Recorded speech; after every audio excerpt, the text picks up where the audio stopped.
My mom robbed my 95K life savings for my sister's dream villa, so I lived in a freezing van. Now a multi-millionaire, I looked them in the eye and completely destroyed their lives. My name is Maya. I am 32 years old, the founder of a tech company, and today my net worth sits comfortably in the multi-millions. I live in a heavily guarded, custom-built private estate. I sleep on high thread count sheets, I drive a car that costs more than most people make in a decade, and I never have to look at the price tag when I go to a grocery store. But if you rewind the clock exactly 14 years, I was nothing. I was a ghost. I was the invisible workhorse in a household that only had room for one star. Growing up in Boston, my family dynamic was a textbook case of toxic imbalance. My mother, Brenda, was a woman entirely consumed by appearances. She ran a small, struggling boutique downtown, but to hear her tell it, she was a high-society fashion mogul. The reality was that we were constantly drowning in overdue bills and final notice letters. Yet, no matter how tight money got, there was always enough for my older sister, Chelsea. Chelsea was the golden child. It wasn't just a label, it was a religion in our house. She was the beautiful one, the social butterfly, the daughter who brought home prom king boyfriends and cheerleading trophies. Brenda lived vicariously through her. If Chelsea wanted a designer dress for a dance, Brenda would skip the utility bill to buy it. If Chelsea crashed her car, Brenda would empty whatever savings we had to fix it before Dad could find out. I, on the other hand, was the shadow. I wore Chelsea's faded hand-me-downs. I was the quiet, analytical kid who fixed the broken toaster and figured out how to stretch a pound of ground beef to feed us for 3 days.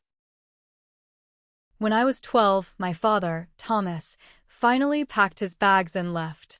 The divorce was quiet but absolute. He could not handle Brenda's delusions of grandeur and her financial recklessness anymore. When he left, he set up a legally bound trust fund meant for my college education, seeded with $50,000. Because I was a minor, Brenda was named the legal custodian of that account. My father assumed, foolishly, that a mother's basic instinct would prevent her from touching her youngest daughter's future. He moved across the country, started a new life, and slowly faded into an occasional holiday phone call. I knew from a very young age that if I wanted anything in this world, I would have to bleed for it. So, at 14, I started working. While Chelsea was out going to tailgate parties and weekend getaways with her wealthy boyfriends, I was scrubbing industrial ovens at a local bakery before the sun came up. After school, I tutored affluent kids in advanced math. On the weekends, I cleaned houses for the wealthy families in the suburbs. Every single dollar, every wrinkled $5 bill, every coin of my tips went straight into that college fund. Over 4 grueling years, I missed out on every normal teenage experience. I did not go to parties. I did not date. I slept 4 or 5 hours a night, waking up with my hands cracked and bleeding from the harsh cleaning chemicals. But I did not care. I watched the balance in that bank account grow. By the time my 18th birthday approached, I had added $45,000 of my own blood, sweat, and tears to my father's original $50,000. $95,000. That was my ticket out. That was my tuition, my housing, my future independence. It was the only thing in my life that felt secure. I used to fall asleep looking at the bank statements I had hidden under my mattress, imagining the day I would pack my bags, move into a college dorm, and never look back. I thought I had built a fortress around my future. I had no idea that the enemy already had the keys to the gate. My 18th birthday fell on a freezing Tuesday in late January. There was no cake waiting for me on the kitchen counter. There were no balloons tied to my chair and no cheerful greeting from my mother. In fact, Brenda was not even awake when I left the house at 5 in the morning for my bakery shift. I did not expect a celebration. Years of neglect had trained me to expect nothing. But I was buzzing with a quiet, intense electricity. Today was the day. Turning 18 meant I was legally an adult. It meant I could finally march into the bank, remove Brenda's name as the custodian of my account, and transfer all $95,000 into a brand new, solo account that only I could touch. I had planned this day for years. I had the transfer paperwork filled out in my backpack, neatly tucked inside a plastic folder. At 10 in the morning, During my break, I practically ran through the slush-covered Boston streets to the local bank branch. My boots were soaked, my nose was numb from the biting wind, but I could not stop smiling. I walked up to the teller, a sweet middle-aged woman with reading glasses perched on the bridge of her nose. I handed her my driver's license and the account number, proudly declaring that it was my birthday and I wanted to take sole ownership of my trust. She smiled warmly and typed my information into her computer. I stood there, shifting my weight from foot to foot, imagining the satisfying sound of the printer generating my new, independent account statement. But then, the teller stopped typing. Her smile faltered. She squinted at the screen, pressed another key, and frowned. She looked up at me, a deep crease forming between her eyebrows. She asked me to wait for a moment and walked over to speak in hushed tones with the branch manager. My stomach dropped. A cold, heavy stone of dread settled in my gut. I watched them pointing at the monitor. When the teller walked back to the counter, her eyes were filled with deep pity. It is a look I will never forget for as long as I live. She leaned in close, lowering her voice. She told me that she was so sorry, but there was no money to transfer. The balance in the account was $0.00. The air was sucked out of my lungs. I gripped the edge of the marble counter so hard my knuckles turned white. I asked her if there was a mistake, a computer glitch, anything. My voice sounded hollow, like it was coming from someone else standing across the room. She turned the monitor slightly so I could see it. Just 3 days ago, the custodian on the account, Brenda, had authorized a massive wire transfer. The entire $95,000 had been moved out of the trust and wired into a third-party real estate escrow account. Because Brenda was the legal custodian and I was still 17 when the transfer occurred, the transaction was entirely legal. The bank could not stop it. I do not remember walking out of the bank. I do not remember the icy wind hitting my face or the sound of the traffic. All I remember is the sensation of the ground opening up beneath me, swallowing me whole. My father's money. My bakery tips. The money I earned scrubbing toilets until my knees bruised. For years of my youth, entirely erased in a single keystroke by the woman who was supposed to protect me. I collapsed onto a snowy bench at a bus stop, clutching my chest as a full-blown panic attack took over. I could not breathe. My vision tunneled. The world spun in sickening circles. When I finally gathered the strength to stand up, the panic morphed into something else. It morphed into a primal, blinding rage. I marched all the way home, my boots stomping through the dirty snow, my heart hammering against my ribs like a trapped bird. I was going to tear the walls of that house down. I threw the front door open so hard the doorknob punched a hole in the drywall. I marched straight into the kitchen, my wet boots leaving muddy tracks on the linoleum. Brenda and Chelsea were sitting at the kitchen table. They were drinking overpriced herbal tea and leaning over a set of large, glossy architectural blueprints. Chelsea was heavily pregnant with her third child, Noah. Her older kids, Lucas, who was 4 at the time, and Stella, who was 2, were upstairs watching television. Chelsea's husband, Marcus, was at work. It was just the 3 of us. They barely looked up when I stormed in. Brenda just sighed, annoyed at the noise, and told me to take my dirty shoes off. I slammed my fist onto the table, right on top of their blueprints. I screamed at the top of my lungs, demanding to know where my $95,000 went. The kitchen fell dead silent. Brenda slowly put down her teacup. She didn't look guilty. She didn't look ashamed. She looked mildly irritated, like I had interrupted a very important business meeting to complain about a stubbed toe. She crossed her arms and looked me dead in the eye. She told me to lower my voice in her house. Then, with a chilling calmness, she explained that Chelsea and Marcus had found their absolute dream villa in an exclusive, high-end neighborhood. But because Marcus's annual bonus was smaller than expected, they were short on the down payment. Chelsea needed space for her growing family. Lucas and Stella needed a big backyard. The new baby needed a custom nursery. So, Brenda decided that family comes first. She took my college fund to secure the house for her golden child. I was trembling from head to toe. I looked at Chelsea, expecting to see at least a flicker of remorse. Instead, My sister rolled her eyes and patted her pregnant belly. She told me I was being incredibly selfish. She said I was a smart girl, I could just go to the local community college and take out student loans like a normal person. She actually looked at me and said, verbatim, that it would be cruel of me to force my little nephew to live in a cramped townhouse just so I could go to some fancy university. The sheer audacity of it broke something inside my brain. I screamed that it was not their money. I screamed about the blisters on my hands, the nights I spent crying from exhaustion, the $50,000 our father left explicitly for me. Brenda stood up, pushing her chair back forcefully. Her face contorted into a mask of absolute authority. She pointed her finger at my face and delivered the ultimatum that would define the rest of my life. She said that in this family, we make sacrifices for each other. If I was going to be a selfish, ungrateful brat who cared more about a bank account than my own pregnant sister, then I did not belong under her roof. She looked at her watch, noted that I was legally 18 as of midnight, and told me to accept the situation or pack my bags and get out. She expected me to cry.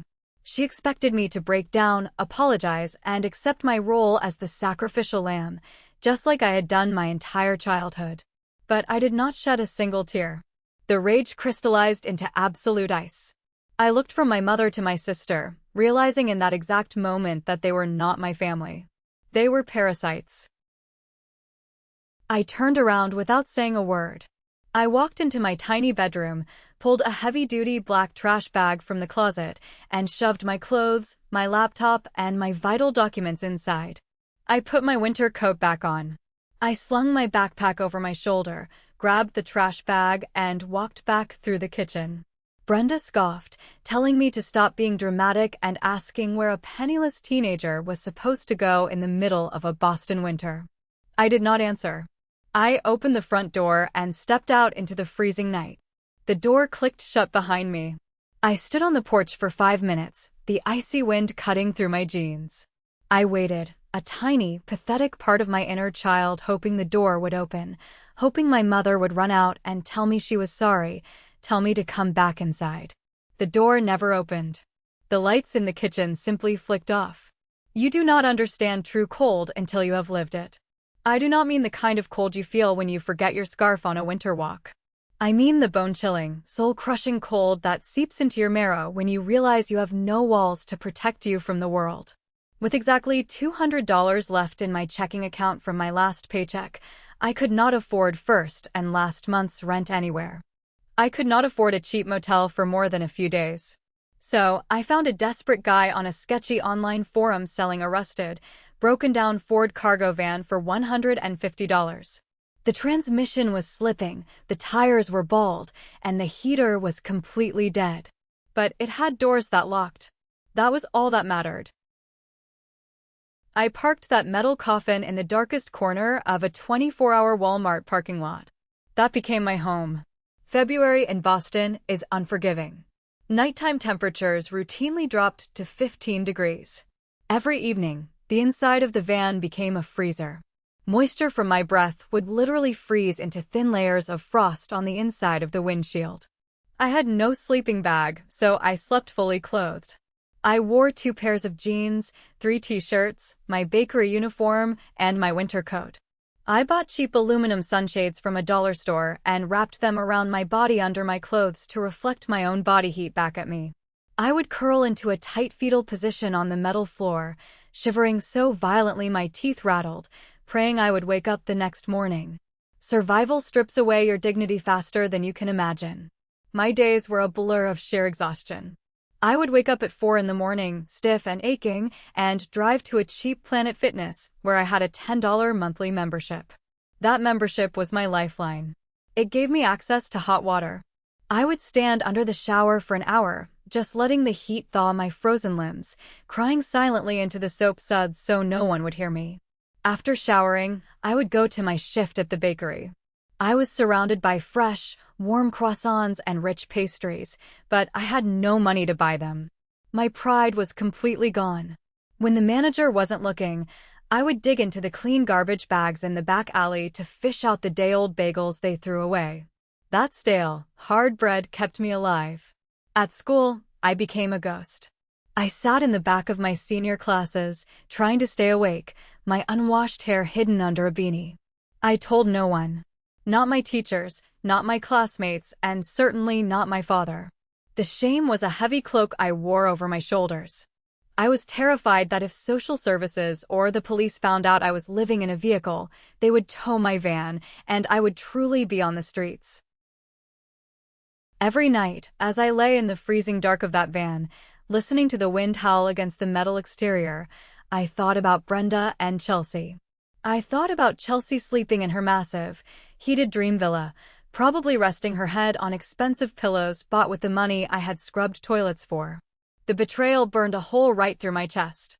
It was a dark, venomous fuel, but it kept my heart beating. I swore to whatever was listening in the dark that I would survive this, and that one day, I would make them pay. 3 weeks into living in the van, my high school guidance counselor pulled me into her office.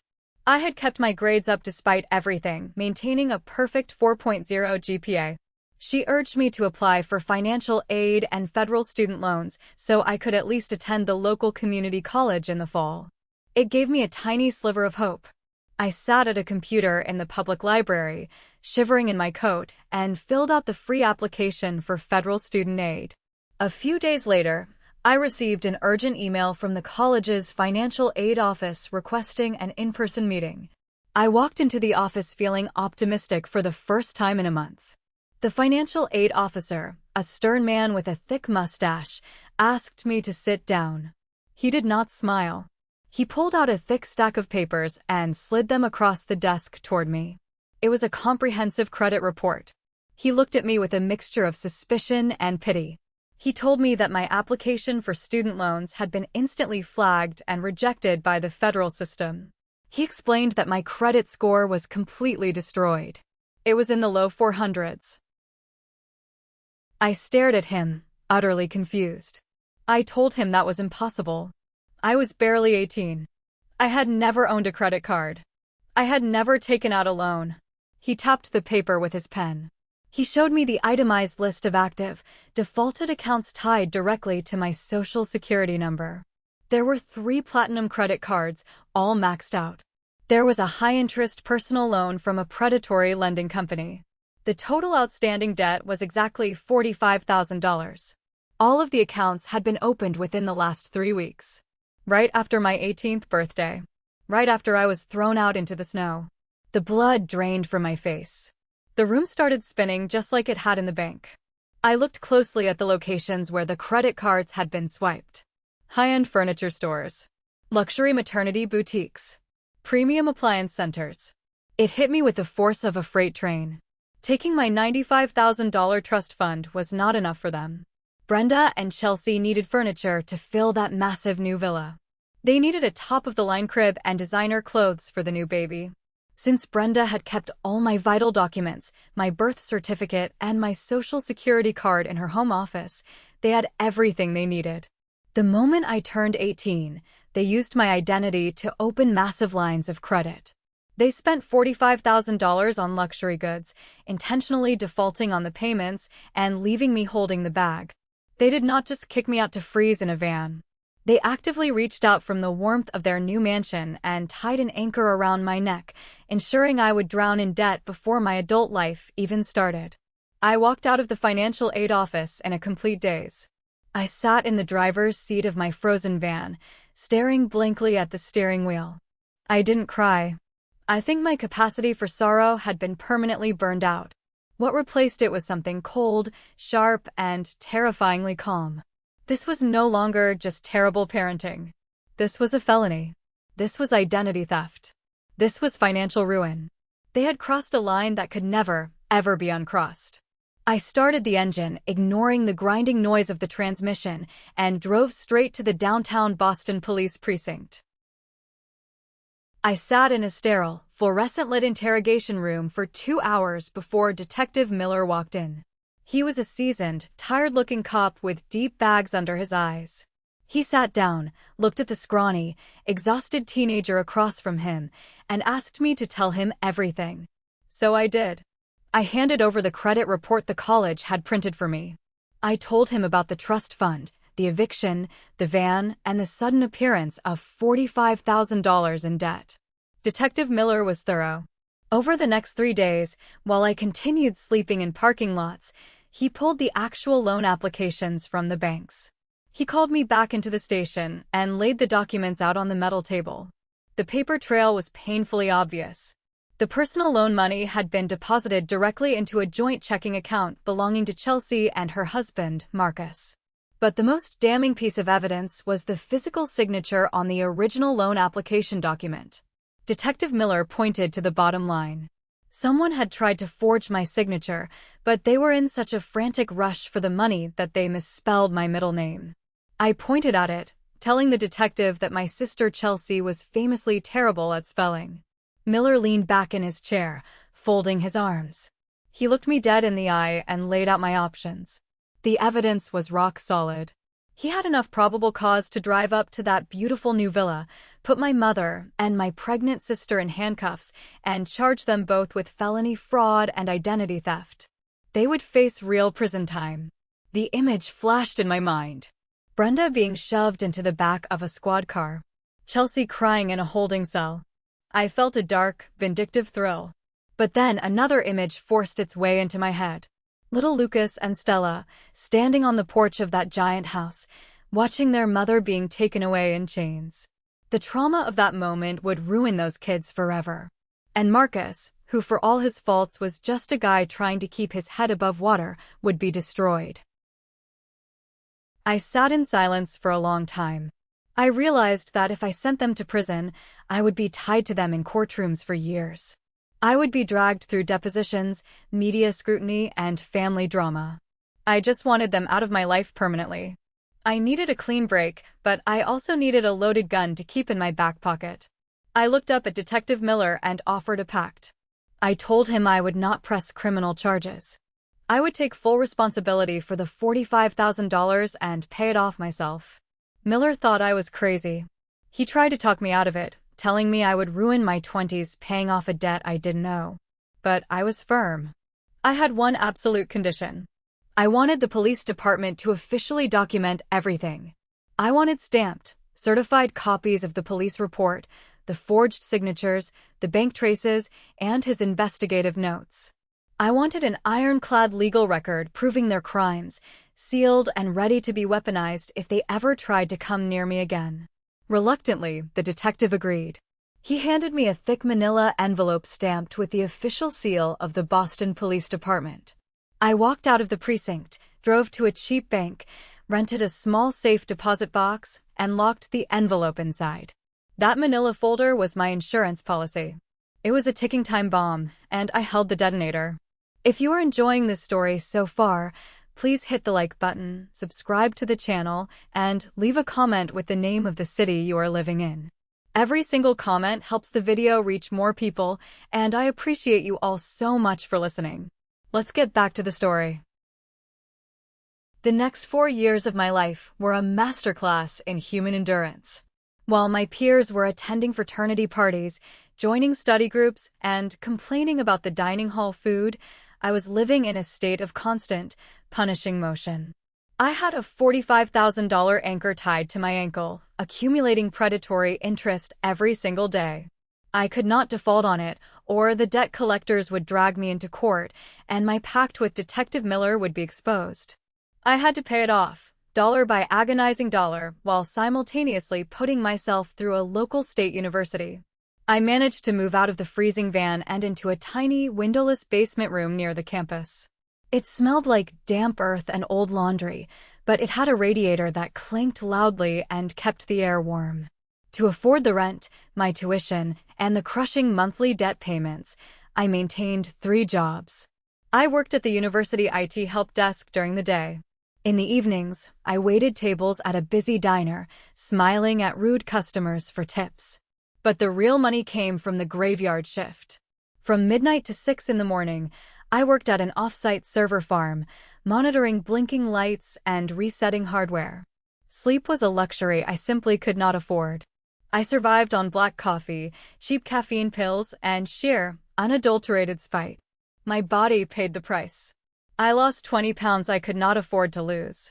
My skin was pale, my eyes were permanently bloodshot, and there were times my hands would shake so badly I could barely type. I remember clumps of my hair falling out in the shower from the extreme stress.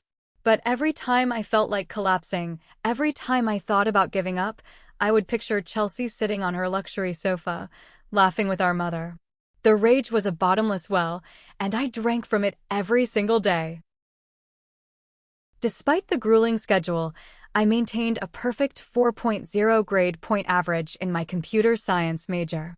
The coursework was the only thing that made sense to me. Code was logical. Code did not lie to you, manipulate you, or steal your college fund.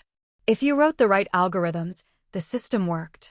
It was during one of my rare moments of free time in the advanced coding lab that my life changed. I literally passed out face first onto my keyboard from sheer exhaustion. I woke up to a gentle hand on my shoulder.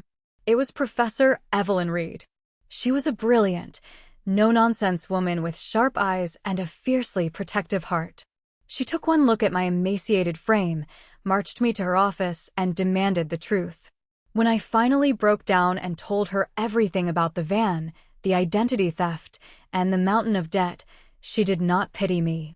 Instead, she became the maternal figure I had never had. She helped me navigate complex scholarship applications, securing enough grant money to let me quit the diner job. Through Professor Reed's advanced seminar, I was paired up for a project with a student named Riley. Riley was a chaotic hurricane of a person. She was perpetually late, her desk was a disaster zone of energy drink cans, and she had a habit of talking a mile a minute. But she was an absolute genius when it came to user interface and design. While I saw the world in rigid back-end databases, Riley saw it in fluid, beautiful user experiences. We bonded instantly. We were both misfits, both running from our own demons, and both fiercely ambitious. We would sit on the floor of my damp basement room, eating 90-cent instant ramen noodles out of plastic bowls, talking about the future. I told Riley about my fraudulent debt and the absolute nightmare of trying to understand financial literacy when the system was actively trying to crush you. That was the spark. We realized there were millions of young adults just like me, drowning in student loans, credit card debt, and predatory interest rates, with no idea how to dig themselves out. We decided we were going to build a tool to save them. We called the application Vault-Tech. The concept was simple but revolutionary, a personal finance app designed specifically for people who were already drowning. It did not cater to the wealthy trying to optimize their stock portfolios. It catered to the single mother trying to budget for groceries and the college student trying to pay off high-interest credit cards. It visualized debt, automated microsavings, and aggressively negotiated lower interest rates with banks on behalf of the user. After graduation, the safe choice would have been to take a stable corporate job at a massive tech firm. I had offers on the table that would have paid me a comfortable six-figure salary. I could have finally rested. I could have bought a nice apartment and slept for a month. But I looked at the final payoff statement from the bank, confirming I had officially paid off the last cent of the $45,000 my family stole from me. I was free, but I was not satisfied. I wanted an empire. Riley and I rejected the corporate offers. We pooled our meager savings and moved into a terrible, roach-infested studio apartment in a cheap industrial district. We pushed 2 folding tables together to make a desk, and we went to war. For the next 2 years, we coded until our fingers cramped. We ate rice and beans for weeks at a time. We pitched Vault-Tech to every venture capital firm, angel investor, and startup incubator we could find on the East Coast and out in Silicon Valley. And we were rejected over and over and over again. The investors were all the same. They were wealthy, arrogant men in expensive suits who had never had to worry about a utility bill in their lives. They told us our target demographic was terrible. They said poor people do not care about financial planning. They laughed at us, calling us naive little girls who didn't understand the real world of finance. I will never forget one specific pitch meeting in San Francisco. We had flown out on budget airline tickets we could barely afford. I was wearing my only professional outfit, a cheap suit I bought at a thrift store. But the soles of my formal shoes had started to detach from the leather.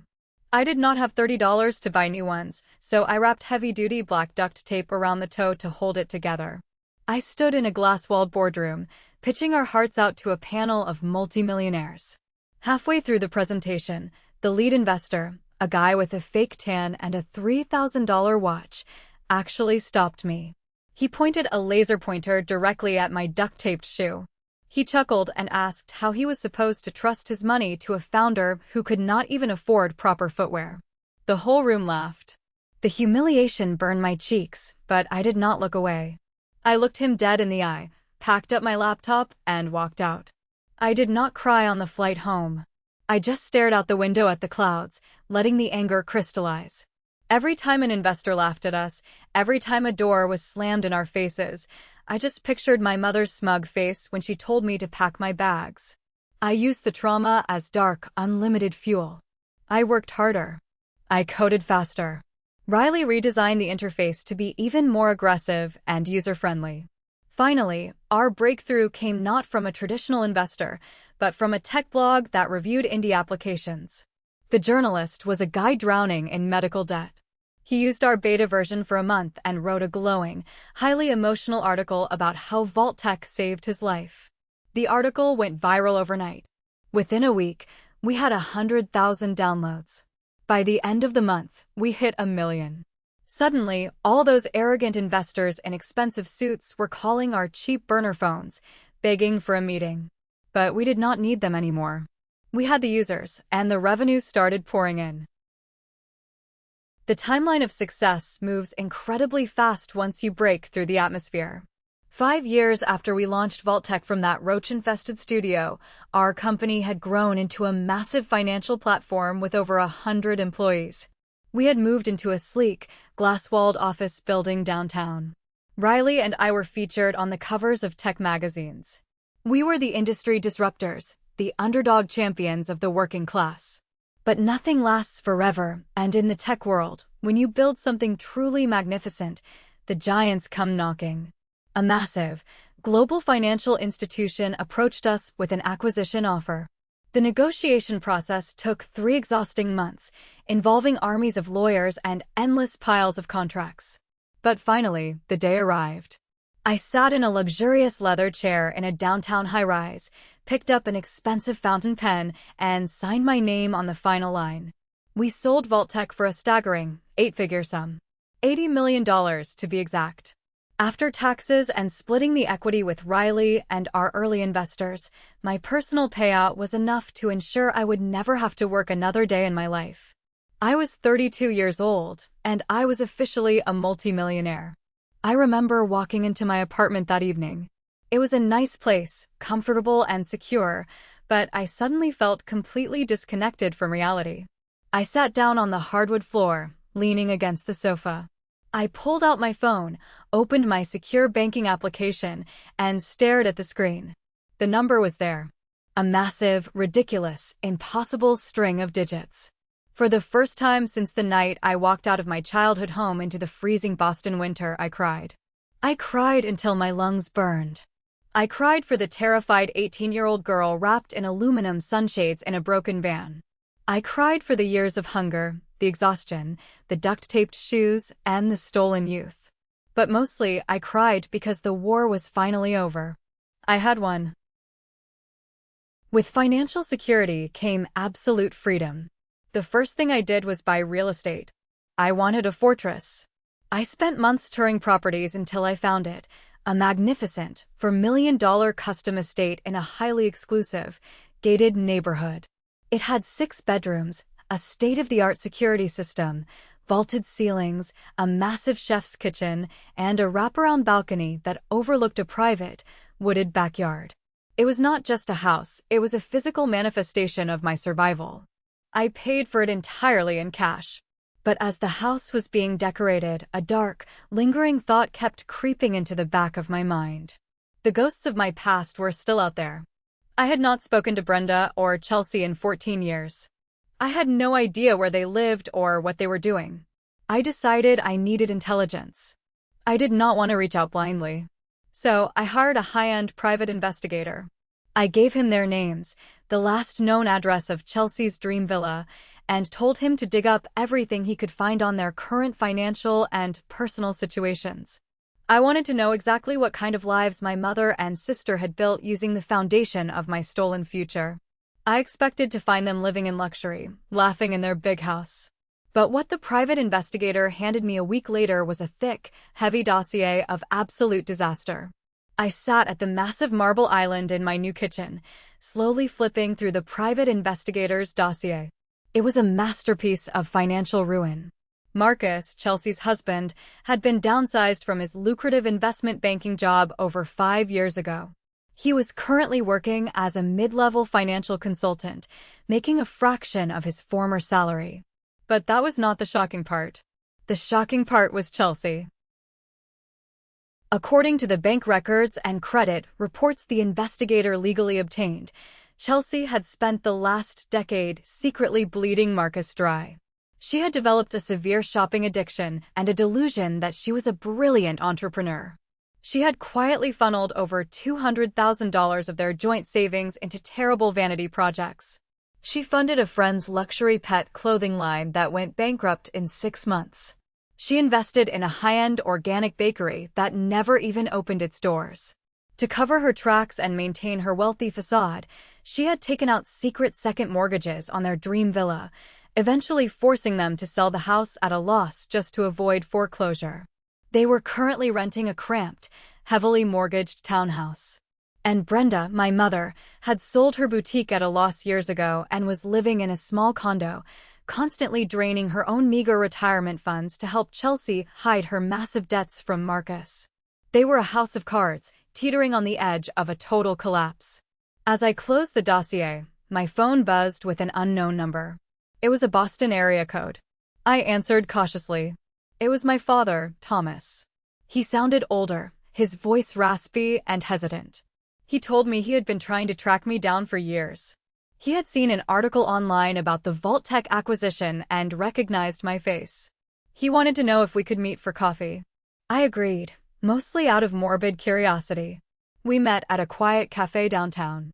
Seeing him after 14 years was surreal. His hair was completely white, and he looked frail. He ordered a black coffee and spent the first 20 minutes apologizing. He apologized for leaving me alone with Brenda. He apologized for not fighting harder for custody. Then, he brought up the college fund.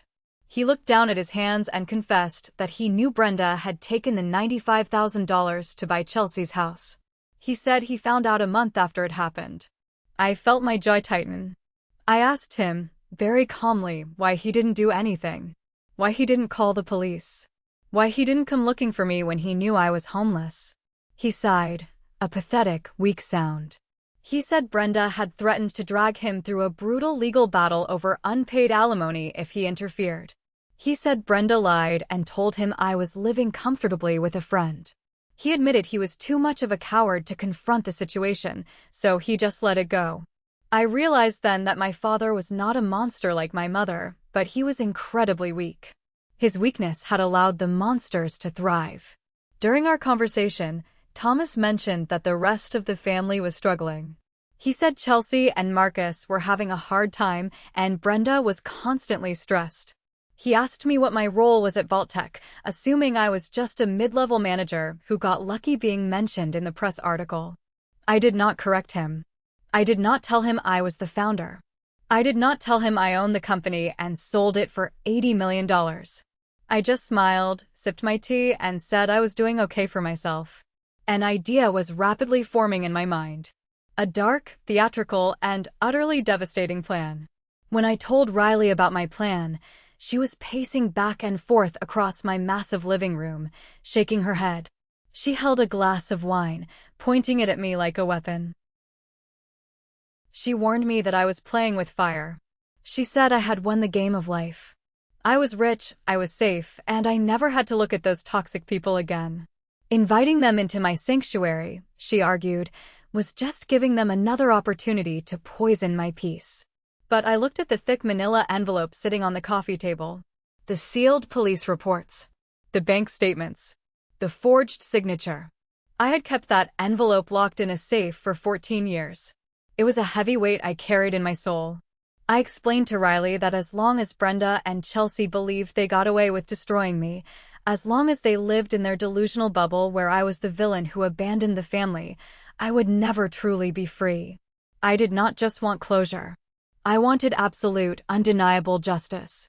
I needed to look them in the eye and shatter their reality. I hired a luxury event planner. I told them I was hosting a massive housewarming party to celebrate the completion of my new estate. I invited 50 guests. I invited Professor Evelyn Reed and her husband. I invited my former professors, my tech industry colleagues, my lawyers, and my financial advisors. I wanted a crowd of highly respected, wealthy, intelligent witnesses. Then I went to a high-end stationery shop. I ordered custom, gold leaf, heavy stock invitations. I addressed 4 specific envelopes. 1 to my father. 1 to my mother. 1 to Chelsea and Marcus. I made sure to include Chelsea's 3 children, Lucas, who is now 18, Stella, who is 16, and Noah, who is 13. I wanted the kids there. Not to hurt them, but because I knew Marcus would bring them, and I needed Marcus in the room. I dropped the envelopes into the mail and felt a cold shiver of anticipation run down my spine. The RSVP responses came back quickly. My father accepted immediately. A few days later, a text message popped up on my phone from an unknown number. It was Chelsea.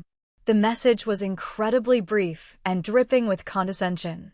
It simply said that Mom and she were surprised to hear from me after all this time, but they would attend the party to see how I was getting along. They thought I was renting a decent apartment. They thought I was reaching out because I was lonely and wanted to beg for their forgiveness. They had absolutely no idea what they were walking into. The morning of the party, I stood in the center of my massive foyer. The caterers were setting up champagne towers and carving stations. A string quartet was tuning their instruments on the patio. The house smelled of fresh lilies and expensive food. I walked upstairs to my master bedroom, opened the wall safe, and took out the manila envelope. I spent an hour scanning every single document into my phone in high resolution. I walked back down to the living room and looked at the massive, 85-inch smart television mounted on the stone fireplace. I synced my phone to the screen. The connection was flawless. The trap was set. The jaws were open. All the rats had to do was walk in. The party was in full swing by 5 in the afternoon. The house was filled with the low hum of intelligent conversation, the clinking of crystal glasses, and the soft music from the patio. I was wearing a simple, elegant designer dress, chatting with Professor Reed, when the massive front doors opened. My family had arrived. I watched them from across the room. Brenda walked in first, followed closely by Chelsea, Marcus, and the 3 teenagers. The moment they stepped into the grand foyer, they froze. Brenda's jaw literally dropped. She stared at the soaring vaulted ceilings, the modern art on the walls, and the waitstaff walking around with trays of caviar. Chelsea looked like she had just been slapped in the face. Her eyes darted wildly around the room, taking in the sheer, undeniable wealth on display. Marcus looked incredibly tired. His suit was slightly frayed at the cuffs. The kids looked uncomfortable, shifting awkwardly in their dress clothes.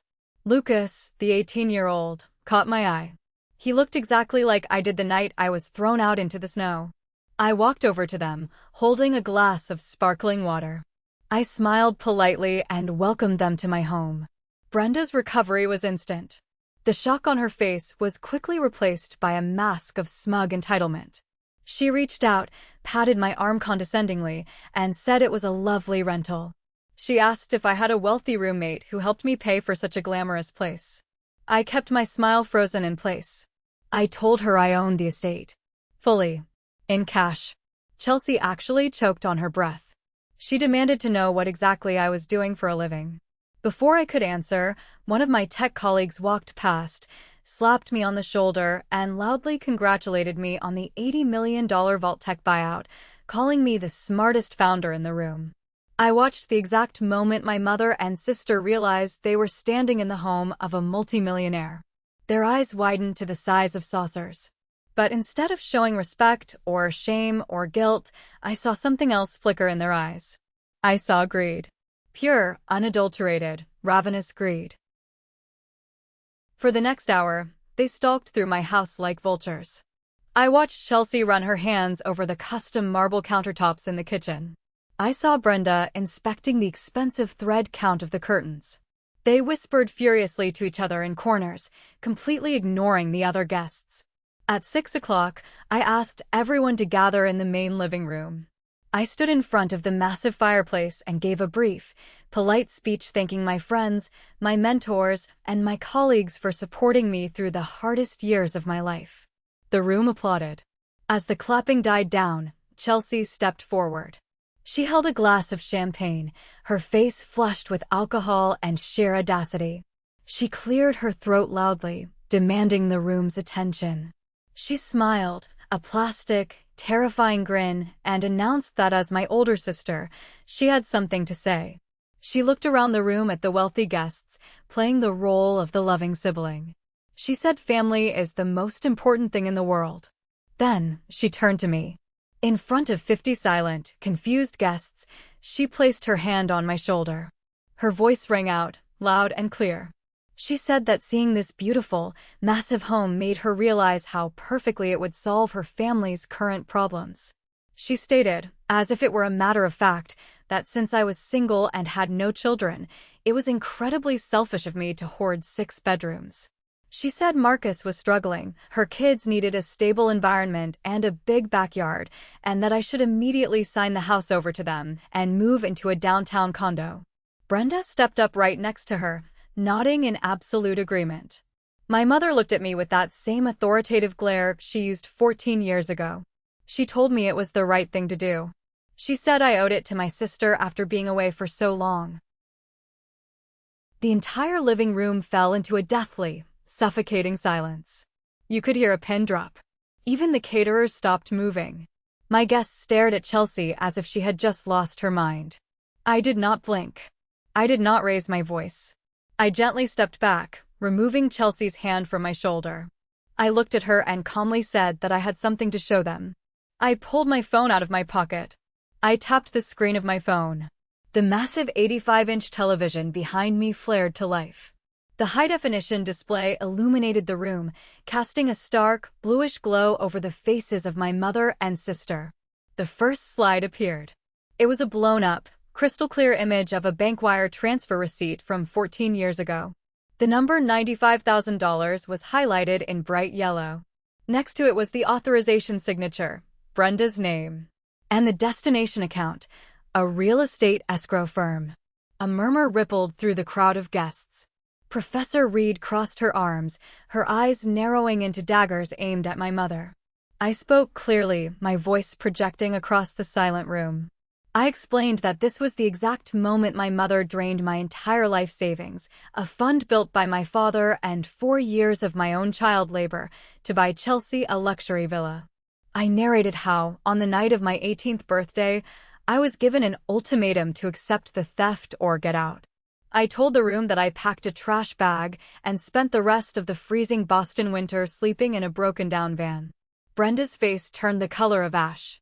She stammered, taking a step back, her hands fluttering nervously. She tried to laugh it off, telling the crowd I was always prone to exaggeration, claiming it was a misunderstanding about family finances. I swiped my thumb across my phone. The screen transitioned with a sharp click. The second image appeared. It was the official Boston Police Department report, stamped with the red seal of the Detective Bureau. The title at the top read in bold letters, Felony Identity Theft and Fraud Investigation. I turned my eyes to Chelsea. She was no longer smiling. The champagne glass in her hand was shaking so violently that the liquid was spilling onto the hardwood floor. I told the room that freezing in a van was not enough for my family. I explained that while I was digging through bakery dumpsters to survive, my mother and sister used my social security number to open 3 maxed-out credit cards and a high-interest personal loan. They racked up $45,000 in debt to buy luxury furniture for that new villa, intentionally defaulting on the payments and destroying my credit before my adult life even began. Chelsea shrieked. Her voice was shrill and panicked. She screamed that it was a lie, that the documents were forged, that she would sue me for defamation. I swiped to the third slide. It was a zoomed-in photograph of the fraudulent loan application. At the bottom, blown up to the size of a billboard, was the physical signature. It was an attempt at my name, but the middle name was spelled catastrophically wrong. I looked dead at Chelsea and asked her if she wanted me to explain to the room why my own middle name was spelled incorrectly, or if she wanted to explain how her infamous spelling disability accidentally landed on a federal bank document. The silence was absolute. There was nowhere to hide. The evidence was irrefutable, undeniable, and projected in 4K resolution for 50 intelligent witnesses to see. My father, Thomas, was sitting in a chair in the corner. He had his head in his hands, quietly weeping. Riley was standing near the doorway, a fierce, proud smile on her face. Brenda tried to take control. Her narcissism would not let her surrender. She puffed up her chest, pointing an angry finger at me. She yelled that I was a vindictive, ungrateful monster. She screamed that families make hard choices, that they needed the money, and that if she had not pushed me out into the real world, I never would have become a millionaire. She actually tried to take credit for my success, claiming her abuse was a form of tough love. I let out a single, sharp laugh. It was a sound devoid of any humor. I looked at the woman who gave birth to me and told her that I did not succeed because of her. I succeeded in spite of her. I told her she was nothing but an anchor, and I had to cut off my own leg to keep from drowning. Then, I turned my attention to the man standing completely paralyzed in the center of the room. Marcus. Marcus looked like a man who had just been hit by a truck. He was staring at the television screen, his breathing shallow and rapid. As a financial consultant, he understood exactly what he was looking at. He understood the dates, the routing numbers, and the legal implications of the police report. I looked at him with genuine pity. I told Marcus that I knew he was unaware of the identity theft. Detective Miller's investigation proved that Marcus was at work when the fraudulent accounts were opened. But, I added, there was something else he was very much unaware of. I swiped my phone one last time. A massive spreadsheet appeared on the screen. It was the financial dossier compiled by my private investigator. It listed every single secret bank account, every hidden credit card, and every second mortgage tied to Chelsea's name over the past decade. It showed the systematic funneling of over $200,000 from Marcus's hard-earned salary into failed businesses, luxury shopping habits, and desperate cover-ups. I watched Marcus's eyes scan the numbers. I watched him read the names of the failed boutique, the organic bakery, the pet clothing line. I watched him see the second mortgages that forced him to sell his dream home. The physical transformation of Marcus was terrifying to witness. The exhaustion in his posture vanished, replaced by a rigid, vibrating shock. The realization hit him that his entire life, his financial ruin, his stress, his downsizing, it was not bad luck. It was an inside job. He had been sleeping next to the parasite that was bleeding him dry. He slowly turned his head to look at his wife. Chelsea was hyperventilating. She reached out to grab his arm, tears streaming down her face, begging him to listen to her, claiming she could explain, claiming Brenda told her to do it. Marcus did not yell. He did not scream. He simply looked down at her hand on his jacket, raised his arm, and violently shoved her away. His voice was a low, dangerous growl. He told her not to ever touch him again. He looked from Chelsea to Brenda, realizing that the two women had conspired to destroy not just my life, but his as well. He turned his back on them. He walked over to his 3 children, who were standing frozen near the hallway. He put a protective arm around Lucas and Stella and took Noah by the hand. Without saying a single word to my guests or to me, Marcus escorted his children out the front door and walked out into the night. The absolute finality of his departure broke whatever delusion Chelsea had left. She collapsed onto her knees on my expensive hardwood floor, sobbing hysterically, burying her face in her hands. Her golden child armor had shattered into a million pieces. She was bankrupt, exposed, and her husband had just left her in front of 50 strangers. Brenda looked around the room, desperately searching for a sympathetic face. She found none. The wealthy tech executives, the professors, the lawyers, they looked at her with pure, unadulterated disgust. Professor Reed actually took a step forward and told Brenda that if she did not leave the premises immediately, she would personally call the police to have her arrested for trespassing. Brenda grabbed her purse. Her hands were shaking so badly she dropped her keys twice. She grabbed Chelsea by the arm, hauling her crying daughter off the floor. Like beaten dogs, they scurried out the front door, the heavy oak slamming shut behind them. The silence returned to the room. I took a deep breath, feeling a massive, invisible weight lift off my chest. I turned off the television, picked up my glass of sparkling water, and looked at my friends. I smiled, raised my glass, and asked if anyone would like some dessert. The room erupted into applause. The fallout was swift, brutal, and entirely deserved. Within 2 weeks of the party, Marcus filed for absolute divorce. Armed with the financial dossier I had projected on the screen, he secured an aggressive lawyer who completely dismantled Chelsea in court.